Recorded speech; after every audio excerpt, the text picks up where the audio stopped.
Hey everyone, Chris here from Realridesharestories. So let's talk about the strike. It's the day after, so let's talk about why the strike happened, the pros and cons of the strike, and then what happened from it, if anything, and kind of what's going on after that.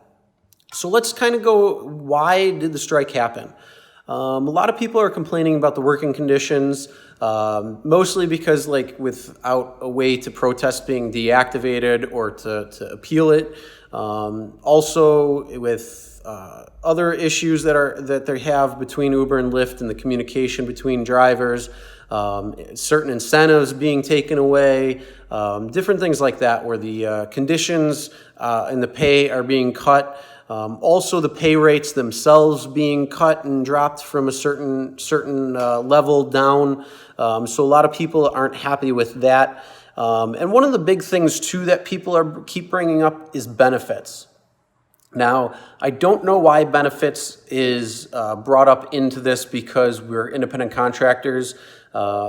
So it's you go and get your own benefits as an independent contractor. So I'm not sure why that one's thrown in there because one, I don't want to be an employee. I love the flexibility of being able to drive Uber and Lyft when I want, when it's convenient for me, and how long. So I make my own schedule. I don't have to deal with an employee basis where they tell me where to work, when to work, all that. I don't want to be an employee. I like the independent contracting aspect of things. So it's real good that way. But that's my opinion in that. But yeah, I don't understand why the benefits is on there. Also, real quick, sorry about the shakiness. I'm on my phone holding it. I'm actually out in a tea shop right now, so I'm holding this myself instead of having like a tripod or anything to hold it. So sorry about the shakiness. But yeah, let's go to yesterday. So if you didn't know, yesterday was the strike. It was pretty much covered everywhere. So let's talk about the pros of it. First, it was much more in-depth. It was much bigger. There was a lot more media coverage. It was much more organized than the strike that happened about a month ago following Lyft's IPO. So there was a strike, for those who didn't know, about a month ago, I think a little bit longer than that. And most people knew about it in the LA area. It was much more publicized there versus elsewhere. So a lot of people didn't know about that one. It just didn't have the same organization as this one did. So that's definitely a pro for yesterday's strike. There was a lot of media coverage. There was an international effort actually in major cities across the U.S. and the world. Major cities across the U.S. had their own kind of rules for the times that they were going on strike or boycotting. And yeah, it was pretty interesting to see. Now, some of the cons were, it was a Wednesday, so it's not a very busy day to begin with. Yeah, I don't know. It was a Wednesday. It also wasn't very long. For most areas, it was 7 a.m. to 9 p.m., so it really wasn't going much. Also, some areas were only doing it from lunchtime rush hour to rush hour, and then stopping the strike and then going on strike again after rush hour to midnight. So it really didn't make sense in that aspect. If you want to do a day, do it on a busy day, do it for a full 24 hours or a weekend, something that's going to be a little bit more. Also, hey, July 4th is coming up. Just saying. And it's a Thursday. So if you did Thursday, Friday, Saturday, and Sunday as a strike, that'll be huge. That would be much bigger. That would have more of a reach.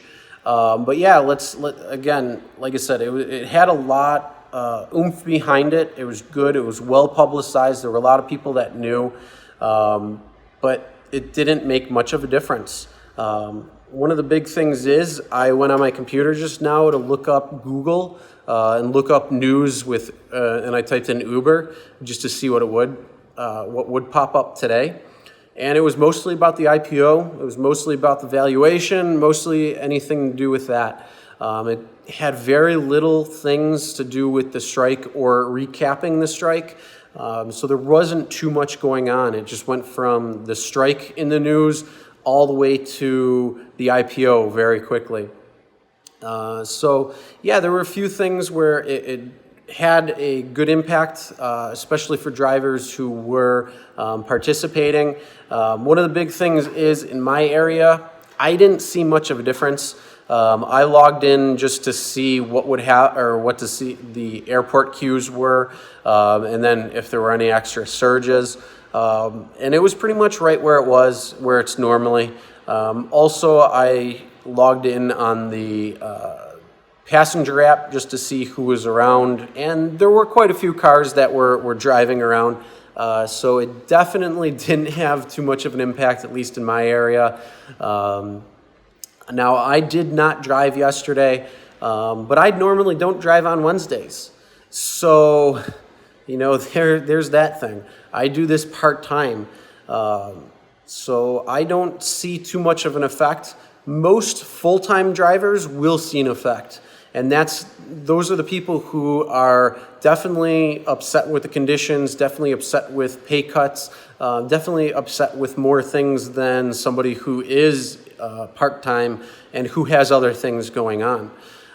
So I don't recommend doing this full-time, and if you have to do it full-time, only do it for an in-between type thing.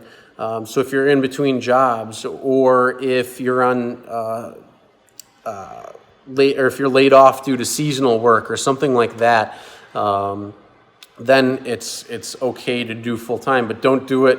I definitely don't recommend doing it for a long-term solution. It's good for enjoying doing it part-time, making some extra money. It definitely gives you some more freedom, but have other things going on too, just because you don't want to rely solely on this just in case something does happen. So that's my little rant right there for you. But back to the strike. There were a lot of people who did go on strike in major cities. I did watch a lot of news coverage from that. In New York City, there were about 200 drivers there that were on strike, that were actually picketing and kind of making more people aware. There were probably more drivers who stayed at home on that. A lot of people I talked to also didn't drive. So here's a question I posed for you guys. Did you drive yesterday? Let me know in the comments below. I'd like to know. Like I said, I didn't drive, but I normally don't on Wednesdays. So lastly, and wrapping up, what's going on from here? There's going to be another strike. I know that for sure. I do know a few of the organizers that were organizing the strike that happened this time.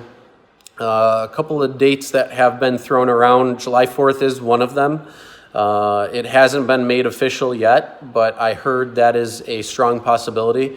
Like I was saying earlier as well, if you really want to make it stick, do July 4th and the weekend following July 4th. So the 4th, 5th, 6th, and 7th, which is Thursday through Sunday. That'll have a bigger impact. But definitely, keep up the work. Did it make an impact? Not really, but it definitely showed more drivers what's going on. It showed more passengers what's going on. It showed a lot of different things of what's going on. So that was really good. It was very well organized. A lot of people knew about it. It was an international effort. It started in just 5 major cities, and it grew from those 5 major cities to an international campaign and an international effort. So it definitely grew. It was very well organized and publicized, and the media covered it well. It's just that now it went from being on a Wednesday where there's nothing going on to today being Thursday, and everything's talking IPO. So like I said, there will be another strike. Definitely watch out for that because it is coming. Like I said, I heard July 4th being one of the days being tossed around. So I guess time will tell to see what happens and then what goes from there. So that's the end of today's video, guys. Hope you guys definitely learn. Also, again, like I said, if you haven't driven or if you did drive, let me know in the comments below on what you thought. Also, what did you think about the strike? When did you hear about it? Anything dealing with the strike, comment below, let me know. Also, make sure you hit the subscribe button, ring the bell for notifications so you'll be notified every time a new video is uploaded. As always, never drink and drive, always tip your drivers, and we'll see you next time.